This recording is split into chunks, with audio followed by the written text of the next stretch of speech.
Hello दोस्तों, मैं हूं पूर्णिमा और आप देख रहे हो मेरा चैनल शक्ति। आज का हमारा टॉपिक है भैरू जी की कथा, यानी कि भैरव जी महाराज की कथा। तो वीडियो शुरू करने से पहले गणपति बप्पा को याद करना अति आवश्यक है। तो बोलिए गणेश जी महाराज की जय। अब शुरू करते हैं आज का टॉपिक, भैरू जी की कथा। हिंदू धर्म में भैरव को शिव जी का 5वां रूप माना गया है। भैरव का रूप इतना भयावह है कि काल भी इनसे डरता है, इसलिए इन्हें काल भैरव के नाम से भी जाना जाता है। शिव पुराण से हमें जानकारी मिलती है कि सृष्टि का निर्माण 3 तत्वों से हुआ है, जिन्हें सत्व, तम और रज कहते हैं। और भगवान शिव इन तीनों गुणों के स्वामी हैं और उनके रुद्रावतार भैरव इन तीनों गुणों के रक्षक माने जाते हैं। पुराणों में भैरव को दिशाओं का रक्षक और काशी का कोतवाल भी माना गया है। एक बार देवताओं तथा ऋषि मुनियों में बहस छिड़ गई कि सबसे श्रेष्ठ देवता कौन है। ब्रह्मा जी, विष्णु जी और शंकर जी में से श्रेष्ठ देवता कौन है। दक्ष संस्कृति को मानने वालों ने अहंकार के अधीन होकर अपने इष्ट देवता ब्रह्मा जी को सर्वश्रेष्ठ बताया, क्योंकि ब्रह्मा जी ने सृष्टि का निर्माण किया था। दूसरी तरफ वैष्णव पंथ का मानने वाले इस संसार के पालनकर्ता भगवान विष्णु जी भी सर्वश्रेष्ठ देवता है, किंतु उस भरी सभा में महादेव का पक्ष लेने वाला कोई नहीं था और ना ही वह स्वयं को श्रेष्ठ कहलवाना चाहते थे। इसलिए वे इन सब पर बिना कुछ कहे शांत ही रहे।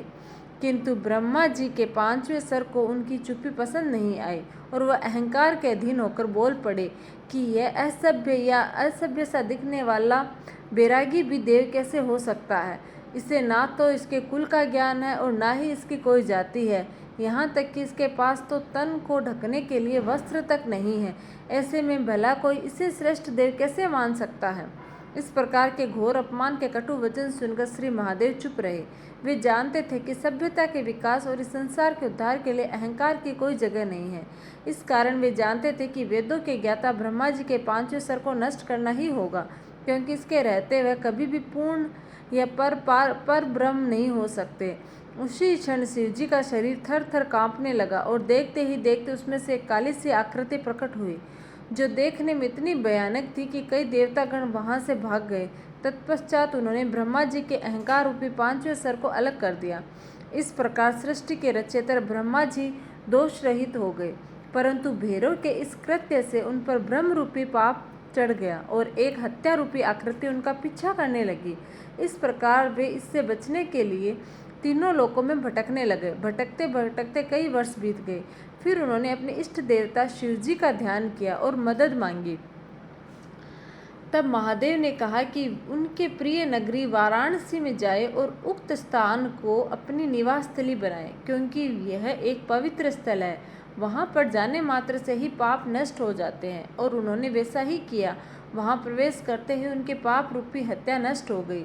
तब से बाबा भैरव उक्त स्थान पर रहकर अपने भक्त जनों पर असीम अनुकंपा बरसा रहे हैं।